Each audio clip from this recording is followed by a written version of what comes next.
अस्सलाम वालेकुम। Welcome to travel with सनान बिन मंसूर। उम्मीद करता हूँ आप खैरियत से होंगे।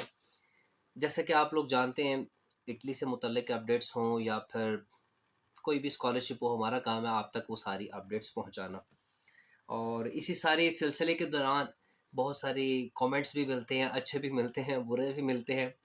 लेकिन दोनों के लिए मेरी दुआएं साथ हैं। जो अच्छे करते हैं अल्लाह ताला से दुआ उनको अल्लाह ताला कामयाब करे, जो बुरे करते हैं उनके लिए भी दुआ है कि अल्लाह ताला उन्हें भी कामयाब करे और हिदायत अता फ़रमाए। कि बस ज़हन में यही होता है कि अच्छी से अच्छी चीज़ आप तक पहुँचाई जाए। ख़ैर, आज की हमारी इस वीडियो का मौज़ू जो मैंने आपके साथ है वो यही है कि मैंने क्वेश्चन शेयर करने हैं, उनके आंसर शेयर आपके साथ करने हैं। बहुत सारे क्वेश्चंस हैं, इकट्ठे हो गए थे सारे। एक दिन बीच में गैप आ गया मसरूफ़ियात की वजह से, तो आज वो सारे क्वेश्चंस हैं। वीडियो थोड़ी-सी लंबी हो जाएगी, उसे इग्नोर कर दीजिएगा, लेकिन वीडियो पूरी देखिएगा। कोई सवाल हो कमेंट सेक्शन में पूछ लीजिएगा, इंशाल्लाह आंसर करूँगा। I am sorry. उन तमाम बच्चों के लिए, उन तमाम स्टूडेंट्स के लिए बहुत उनका शुक्रगुज़ार हूँ जो मुझे दुआओं में याद रखते हैं, सपोर्ट करते हैं। Thank you so much. देखिए, I am really sorry again. बात ये है कि आपने कहावत सुनी होगी कि डूबते को तिनके का सहारा ही काफ़ी होता है। आप यकीन जानिए कि अगर मेरी इस वीडियो से अगर आपको एक माइनर सा भी सहारा मिल जाता है, तो ये मेरे लिए बहुत ही एज़ाज़ की बात है बीइंग अ टीचर। तो ये बहुत बड़ी मेरे लिए बात है, ठीक है? अब ये नहीं होता कि मैं आपको हाथ पकड़ूँ और कहूँ कि आओ आपको मैं इटली की एक यूनिवर्सिटी में छोड़ के आऊँ, ऐसा नहीं होता। आपको एक हिंट मिलता है। आपने देखा होगा कि अगर अक्सर आप स्क्रॉल डाउन कर रहे थे किसी सोशल मीडिया पे, आपको एक छोटी-सी चीज़ नज़र आ जाती है और उससे आपका जो है ना वो माइंड डाइवर्ट हो जाता है। आप एक पॉजिटिविटी की तरफ चले जाते हैं ना। तो ये समझ लीजिए कि मेरी वीडियो शायद यही एक छोटा-सा काम कर जाती है कि आपका एक माइंड मेकअप हो जाता है। Anyhow, come to the question, हमारे चैनल को सब्सक्राइब कर दीजिए, व्हाट्सएप को फॉलो कर लीजिए और फेसबुक पेज को भी फॉलो कर लीजिए। क्वेश्चन की तरफ चलते हैं। वीडियो थोड़ी-सी लंबी होगी, अगेन सेइंग इसको पूरा देखिए क्योंकि क्वेश्चंस बड़े इंपॉर्टेंट है। पहला क्वेश्चन है जी हमारे पास, सर मेरी मदर स्पॉन्सर हैं, वो 2024 में फाइलर हुई थी। जब उन्होंने अपने टैक्स बनवाए तो एडवोकेट ने सिर्फ 15 लाख अमाउंट मेंशन की टैक्स रिटर्न में। तब मेरा इटली का प्लान नहीं था, तो बस वो रैंडमली बनवा लिया। अब एडवोकेट बोल रहा है कि आपने टैक्स रिटर्न रिवाइज करवाया करवा लो। जेन्युइन रीज़न है कि आपकी अपनी प्रॉपर्टी ऐड है, नहीं है उसमें गोल्ड ऐड नहीं है, तो आप रिवाइज करवा सकते हैं। तो आप क्योंकि सब लीगल है जो ऐड नहीं किया गया। बताइए, अगर मैं रिवाइज़ करवाऊँ तो कोई मसला तो नहीं होगा? बिल्कुल कोई मसला नहीं होगा, बल्कि अच्छी बात होगी कि आपने अपने एसेट्स और ऐड करवा लिए, बहुत अच्छी बात होगी। कोई इश्यू नहीं होगा, ठीक है? बस बात आपने ख़्याल किस चीज़ का रखना है, इसका ख़्याल रखना है तमाम आपके जो ओरिजिनल जो एसेट्स हैं और सोर्स ऑफ इनकम है, इनको आपने वाज़ेह तौर पर शामिल करना है कि ये चीज़ें आपके पास कहाँ से आई हैं, ठीक है? अच्छा जी, नेक्स्ट क्वेश्चन है सर, टैक्स रिटर्न्स में जो गोल्ड शो करवाया है उसका प्रूफ तो एम्बेसी में नहीं देना ना, क्योंकि मैं 25 लाख की कैश अमाउंट बैंक शो करवा रहा हूँ। टैक्स रिटर्न को हेल्दी बनाने के लिए मैंने ऐड करवाया था गोल्ड। आप इस कुछ बता दें। नहीं नहीं, आप जो गोल्ड आपने सेल किया ना उसका वो प्रूफ आपसे मांगेंगे। उसकी रिसीट आपके पास होनी चाहिए, तो वो आपके बहुत ज़्यादा काम आएगी उसके, क्योंकि वो तो आपके पास एक प्रूफ है ना कि आपके पास पैसे यहाँ से आए। तो जब आप उसका प्रूफ ही शो नहीं करवाएँगे तो आप तो पकड़े जाएँगे ना, फिर रिजेक्शन हो जाएगी। मैं पहले भी बता चुका हूँ कि इस साल जो रिजेक्शंस हुई है ना उसकी मेन रीज़न यही है कि बैंक स्टेटमेंट क्लियर नहीं है, आपका इनकम ऑफ सोर्स जस्टिफाई नहीं है, जिसकी वजह से वीज़ास की में जो रिजेक्शंस आई हैं। ठीक है? बेहतरीन यही है कि आपके जो डॉक्यूमेंट्स हैं उन्हें कंसिस्टेंसी यानी आप उनको सीक्वेंस के साथ रखिए, ताकि जो है ना वो कोई आपको इश्यू ना हो। अकाउंट के साथ कानूनी तरीके से और वाज़िया सबूत यानी सोर्स ऑफ फंड आपके पास बिल्कुल क्लियर होनी चाहिए, ठीक है? आपने वो गोल्ड की रिसीट लाज़मी साथ लेके जानी है। नेक्स्ट है जी सर, 2026 में अपॉइंटमेंट मार्च से ही ओपन होगी या जनवरी और फ़ेब की भी स्लॉट्स आती हैं? अच्छा जी। अच्छा जी, ये बेटा ये कोई एक ऐसी चीज़ है जिसके बारे में मैं आपको कन्फर्म तो नहीं कर सकता कि कब आती हैं, कब नहीं आती, ठीक है? लेकिन ये कि स्लॉट्स जो है ना वो गाहे-बगाहे खुलती रहती हैं। जैसे ही एडमिशन्स होना शुरू हो जाते हैं, एडमिशन्स का सिलसिला एक मुकम्मल हो जाता है, फिर उसके बाद अपॉइंटमेंट्स ओपन होना शुरू हो जाती हैं, ठीक है? और इसके लिए आपको करना ही पड़ता है कि आपको जो वेबसाइट है उसको 24 आवर 7 जो है ना वो एक्टिव रहना पड़ता है, चेक करना पड़ता है रेगुलर अपॉइंटमेंट बुक करने के लिए, ठीक है? इसलिए हम ये कंफर्म नहीं कर सकते कि वो कब खुलेंगी, इनका कोई स्पेसिफिक टाइम नहीं होता, लेकिन डेली बेसिस पे भी खुलती हैं जब जब एडमिशन जो है ना वो कंप्लीट हो जाती है। अच्छा जी, जिनके बैचलर में 50% मार्क्स कम हैं, उनका भी हो सकता है ताकि वो आगे मास्टर्स की फाउंडेशन, बिल्कुल जी, जी, मैंने तो ये वीडियो बड़ी डिटेल में बनाई है फाउंडेशन ईयर्स वालों के लिए जिनके मार्क्स 50% से कम है, 40% से ज़्यादा हैं। इवन तो 40% से भी थोड़े से कम है, वो तो बहुत ही पुअर स्टूडेंट्स होंगे, लेकिन ये कि आपके उस पे पैसे लगेंगे, ठीक है। तो आप जो है ना उसमें प्रोग्राम में आप बिल्कुल अहल हो सकते हैं मास्टर्स के लिए, कोई इशू नहीं। आप वो मेरी फाउंडेशन ईयर वाली वीडियो पूरी देखें, उसमें बड़ी डिटेल है, ठीक है। अच्छा जी, can I apply for the public university sir with 61% marks? Marks आपके कम हैं, आप कर सकते हैं, लेकिन कंपटीशन होने की वजह से माइट बी पॉसिबल कि आपका एडमिशन रिजेक्ट हो जाए, क्योंकि जो पब्लिक यूनिवर्सिटी में बच्चे अप्लाई कर रहे हैं उनके 70+ मार्क्स होते हैं, 75+, 80 के करीब मार्क्स होते हैं, तो वो अप्लाई कर रहे होते हैं। लेकिन आप अप्लाई कीजिए कि जब वो मेरिट लिस्ट लगती है तो माइट बी पॉसिबल कि आपका उसमें नाम आ जाए। अस्सलाम वालेकुम सर, बैंक स्टेटमेंट सिस्टर की थी, सिस्टर की ठीक रहेगी या खुद की? सिस्टर फाइलर है, मुझे होना पड़ेगा, काइंडली बताइएगा। अच्छा जी, वालेकुम सलाम। बेहतरी ये है कि बैंक स्टेटमेंट मेन एप्लीकेंट यानी आपकी हो, मगर ऐसा अगर मुमकिन नहीं तो बेटी बहन सिस्टर का स्टेटमेंट भी काबिल कबूल, खासतौर पर जब वो फाइलर हों, लेकिन इसके साथ स्पॉन्सर एफिडेविट और tax returns, employment, business proof और इसके जो रिलेटिव्स जो आपकी सिस्टर है उनका एफआरसी यानी कि लगेगा साथ, ठीक है। और एक बार आप चेकलिस्ट को ज़रूर चेक कर लीजिएगा, उसकी वजह ये है कि अभी रिसेंट में जो चेकलिस्ट में जो अपडेट्स आई थी ना उसमें ये आया था कि ऐसे जो बहन भाई है ना उनके जो बैंक स्टेटमेंट है वो भी गालिबन उन्होंने एक्सेप्ट नहीं की। तो आप इस बात का ख्याल रख लीजिएगा कि क्या वो उस चीज़ को एक्सेप्ट कर रहे हैं या नहीं कर रहे।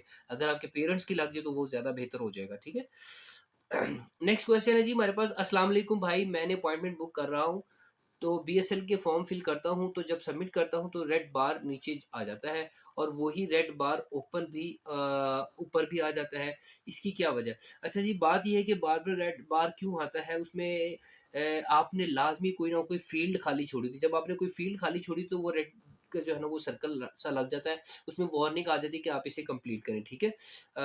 उसके अलावा बाजू का सर्वर का भी जो है ना वो इशू होता है और लोड का भी इशू होता है कि जब एक वेबसाइट पे ज़्यादा ट्रैफ़िक आ जाती है ना, तो उस वक़्त भी वो रिस्पॉन्ड नहीं कर रहा, तो इसलिए आपने परेशान नहीं होना, आपने ये चेक करना है कि आपने अपने क्रेडेंशियल्स सारे ऐड कर दिए हैं। अगर नहीं किए, तो आप उसे दोबारा से कीजिए, जो इनके और फ़ॉर्मेट का आपने ख़्याल रखना है कि फ़ॉर्मेट के मुताबिक आपने डाटा ऐड करना है, क्योंकि जब आप फ़ॉर्मेट से हट के डाटा ऐड करते हैं, तब भी ये रेड फ्लैग आ जाता है। नेक्स्ट क्वेश्चन है जी हमारे पास। 58% है मेरा आईसीएस में, 2005 का एडमिशन हो सकता है? जी बिल्कुल हो सकता है, मार्क्स आपके कम है, बट आई विल रिकमेंड कि आप फाउंडेशन ईयर में अप्लाई करने की कोशिश करें ताकि आपका वहाँ पर कंफर्म हो। लेकिन जब आप फाउंडेशन ईयर पे जाते हैं तो आपने इस बात का ख्याल रखना है कि आपके वहाँ पर पैसे लगेंगे। क्लियर हो गया? अच्छा जी, नेक्स्ट आ जाइए। सर मेरा एफ ए प्राइवेट है, तो मैं क्या, आपका प्राइवेट है तो कोई बात नहीं, आप अपने किसी कॉलेज से आप जो है ना वो मीडियम ऑफ इंस्ट्रक्शन लेटर बना सकते हैं, कोई इशू नहीं है, पैसे दें और आराम से बन जाते हैं। आप लाहौर बोर्ड से भी बनवा सकते हैं, ठीक है, इसमें कोई इशू नहीं है। अच्छा जी, नेक्स्ट हमारे पास क्वेश्चन है sir, scholarship for 12th class students. बिल्कुल स्कॉलरशिप्स मौजूद हैं, लेकिन बहुत ही कम है। For example engineering, fashion management, invest your talent in Italy में आप ये ऑप्शन है, आप इसमें अप्लाई कर सकते हैं। बट एक बार आपको यूनिवर्सिटी की वेबसाइट पे चेक करना पड़ेगा, अपने डॉक्यूमेंट्स के साथ साथ चेक करना पड़ेगा कि क्या आप स्कॉलरशिप की कैटेगरी में फॉल कर रहे हैं या नहीं कर रहे। देखिए बड़ी एक सिंपल सी बात है, स्कॉलरशिप उन बच्चों को मिलता है जो ब्राइट स्टूडेंट्स होते हैं। देखें जिनके मार्क्स ही 60% है, 50% है, 65 हुआ है, 61% है, उसको स्कॉलरशिप कैसे मिल सकता है? जबकि बच्चे जो है ना वो 80%, 90% वाले बच्चे हैं। खुद कंपैरिजन कर लें, क्या 80% वाले को मिलेगा, 70% वाले को मिलेगा, या 60% को जो है ना वो स्कॉलरशिप मिलेगा? ये बड़ी अंडरस्टूड सी एक बात है, पाकिस्तान में भी यही होता है। तो डेफिनेटली बाहर का तो जो सेटअप है वो तो टोटली डिफरेंट है ना। अच्छा जी, what about bank statement and sponsorship? मैं बहुत ही डिटेल में एक्सप्लेन कर चुका हूँ। आप मेरी बैंक स्टेटमेंट वाली वीडियो बेटा पूरी देख लीजिए, जिसमें मैंने ये बताया है कि बैंक स्टेटमेंट आपको कैसे बनानी है, सैलरी क्लास की कैसे बनानी है, ठीक है। और इसके अलावा जो फ्रीलांसर है उसके लिए, एग्रीकल्चर जिनकी अपनी ज़मीन है, जो किराए के घर लेते हैं, उनके लिए कैसी स्टेटमेंट बनेगी, आप वो मेरी वीडियो पूरी देखें, आपको आइडिया हो जाएगा कि ये मैंने आगे क्या करना है, ठीक है। नेक्स्ट है जी सर, मैंने एमबीबीएस करना चाहती हूँ, उसके लिए प्री एनरोलमेंट हो सकती है? जी बिल्कुल हो सकती है, ये स्टेम सब्जेक्ट है, उसको तो वैसे ही बड़ा प्रायोरिटी पे रखते हैं। आपकी प्री एनरोलमेंट भी हो सकती है, फिर रजिस्ट्रेशन भी हो सकती है, ठीक है। बस ये है कि आपके डॉक्यूमेंट्स पूरे होने चाहिए। आपको एक टेस्ट देना पड़ता है जिसे कहते हैं international medical admission test, IMAT, ठीक है। वो यूनिवर्सिटी आपसे एंट्रेंस टेस्ट लेती है, अगर आप उसमें पास हो जाए तो देन डेफिनेटली आप अप्लाई कर सकते हैं। आपको प्री एनरोलमेंट जो है ना वो ये जिसे आप कहते हैं प्री रजिस्ट्रेशन, वो आपकी क्लियर हो जाती है, ठीक है। अच्छा जी, नेक्स्ट क्वेश्चन है सर, जो स्पॉन्सर होता है उसका अपना अकाउंट ही लगाना होता है क्या? अगर स्पॉन्सर अब्रॉड हो तो उसका मैनेज होगा, सब टैक्स रिटर्न कैसे लगाएंगे? यार ये आप प्लीज़ मैं आपको कहता हूँ ये क्वेश्चन सारे मैं रिपीट कर चुका हूँ, और ये बाद का तो मुझे ऐसे लगता है कि यार जो मैंने आंसर्स दे दिए हैं क्या वो मुझे दोबारा देने पड़ेंगे? एनी हाउ तो आप उसको ज़रूर देख लीजिए, मेरी वीडियो को देख लीजिए। मैं आपको यहाँ पे मुख्तसर सब बताता हूँ। जो स्पॉन्सर है ना उसका बैंक स्टेट उसी की बैंक स्टेटमेंट लगेगी, ठीक है? वो आप उसका जॉब लेटर लगाएंगे, और जॉब लेटर लगा के एफिडेविट लगाएंगे, उसको आप साइल करवाएंगे, वो सारी चीज़ें उसकी जो है ना वो अब आ जाते हैं उसकी फाइलर होने की तरफ। डेफिनेटली फाइलर होना एक बहुत ही अच्छी बात है कि उसने टैक्स अपने रिटर्न जमा करवाए हुए हैं या नहीं करवाए हुए, ये एक बड़ी अच्छी बात है, ठीक है। अच्छा जी, नेक्स्ट क्वेश्चन है जी हमारे पास। अस्सलाम वालेकुम सर, अगर फुली फंडेड पीएचडी में कैंडिडेट का एडमिशन हो जाए, क्या टैब भी अपॉइंटमेंट का इशू आता है? कुछ लोग कहते हैं सुपरवाइजर पीएचडी कैंडिडेट्स की वीज़ा अपॉइंटमेंट के लिए खुद रेफर करते हैं, तो पीएचडी स्टूडेंट का अपॉइंटमेंट में लेट इशू फेस नहीं करना पड़ता? देखिए जी, मैं आपको बड़ा एक शॉर्टकट तरीका बताता हूँ। सुपरवाइजर आपको करे या ना करे, लेकिन अगर आपका पीएचडी में एडमिशन हो गया, आपको एडमिशन लेटर मिल गया है, तो आप हरगिज इस बात का वेट ना करें कि आपको एक नॉर्मल अपॉइंटमेंट मिल जाएगी। आप एक काम करें, आप अपॉइंटमेंट को बाय करें, चाहे आपको कहीं से भी करनी पड़े, लेकिन करें। ये गोल्डन अपॉर्चुनिटी आपको मिस नहीं होनी चाहिए। देखें ये 5 साल का वीज़ा है पीएचडी का, इसको तो मैं समझता हूँ ये एक गोल्डन अपॉर्चुनिटी है। आप इसको एक बात में जो है ना वो सेक्रीफाइस कर देंगे कि यार मुझे नॉर्मल नहीं मिली अपॉइंटमेंट, देन मैं इसको नहीं अवेल कर सकता, नहीं। या मुझे प्रोफेसर के पास इतना टाइम ही नहीं है कि वो आपकी अपॉइंटमेंट को रिकमेंड करे। आपको जाना पड़ेगा एक ऐसे ऑथोराइज पर्सन के पास, ऑथोराइज एजेंट के पास, जो आपको अपॉइंटमेंट लेके दे, और आपको ये लेनी पड़ेगी। मैं रिकमेंड करता हूँ कि आप इसे प्लीज़ जो है ना वो रिजेक्ट ना कीजिएगा अगर आपका एडमिशन हो गया है, ठीक है? और आप इसे बड़ा मैं स्ट्रांगली कंसीडर करता हूँ कि आप इसे अप्लाई कीजिएगा, ठीक है? चाहे आपको अगर मैं आपकी जगह होता ना, तो डेफिनेटली मुझे चाहे कुछ भी करना पड़ता, पापड़ जितने भी बेलने पड़ते, मैं अपॉइंटमेंट ज़रूर लेता, चाहे मुझे उसे परचेज़ ही करना पड़ती। अच्छा जी, sir why embassy restriction till 13 November, if appointment after this what will be happen, please reply. अच्छा जी, the embassy restriction till 13 November usually mean that the visa appointment document processing on interviews are limited or pause until that date. बस simple is that. कुछ देर के लिए उन्होंने appointment जो है ना वो सारी चीज़ें बंद कर दी हैं, पॉज कर दी है, रोक दी है, ताकि जो पहले से चीज़ें आई हुई हैं, क्यूरीज आई हुई हैं, उनको जो है ना वो क्लियर किया जाए। बड़ी सिंपल सी एक बात है, इसमें कोई परेशानी वाली बात ही नहीं है। अच्छा जी, नेक्स्ट है जी, अस्सलाम वालेकुम sir, hope you are doing well. I apply to the Islamabad embassy on 12th September for the study visa and interview happened on same date. It was direct embassy appointment. They didn't ask for any documents afterward. I also submitted for a form of DOV. I applied for the bachelor's and I haven't received any response till yet 2 months have passed. Unrest response coming for the September. Please do reply. अच्छा जी, बात ये कि वालेकुम सलाम, फ़िक्र की कोई बात नहीं। इटली के स्टडी वीज़ा में जवाब अक्सर लेट हो जाता है, 6 हफ़्ते भी लग सकते हैं, 8 हफ़्ते भी लग सकते हैं, ज़्यादा घबराने की बात बिल्कुल भी नहीं है, ठीक है? तो आप ईज़ी रहें, डायरेक्ट एम्बेसी अपॉइंटमेंट का प्रोसेस कभी ज़्यादा वक़्त लेता है, क्योंकि वीज़ा ऑफ़िसर आपके दस्तावेज़ात को, यानी जो डॉक्यूमेंट्स हैं उनका उसने डिटेल में जो है ना वो चेकिंग करनी होती है, ठीक है? इसलिए आप परेशान ना हो। डिक्लेरेशन ऑफ फेलियर की सबमिशन भी इज़ाफ़ी वक़्त ले सकती है, क्योंकि उसने उसको भी वेरीफ़ाई करना है, ठीक है? और 2 मंथ्स का जो वेट है ठीक है। अगर इसके बाद भी आपको नहीं आता, तो देन आप उसका फ़ॉलो अप कैसे ले सकते हैं? एप्लीकेशन रेफ़रेंस नंबर के साथ, ट्रैकिंग नंबर के साथ आप उसका उसका फ़ॉलो अप भी ले सकते हैं।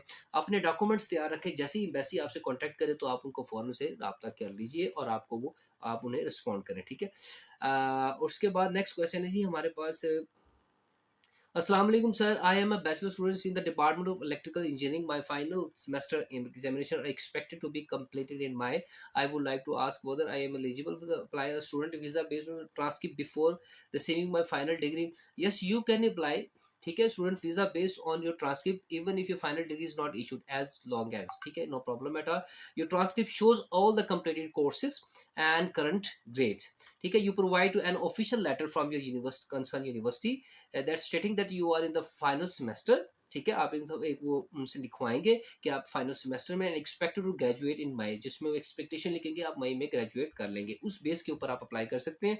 You met all the other visa requirement funds admission letters etc, ठीक है। Most embassies accept this because it clearly shows that your eligibility to enroll in the next program and the final degree can be submitted later if required. वो additional documents भी submit हो सकती है, just you can apply. So these are the questions which are very important, which we have discussed right now.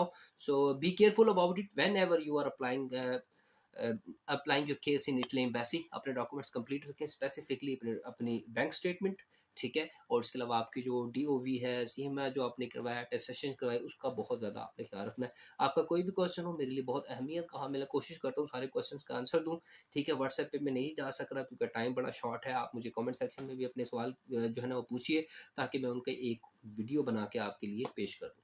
Thank you so much for watching. Tell with Sanam bin Mansoor. इंशाल्लाह आपसे मुलाकात होगी next video में।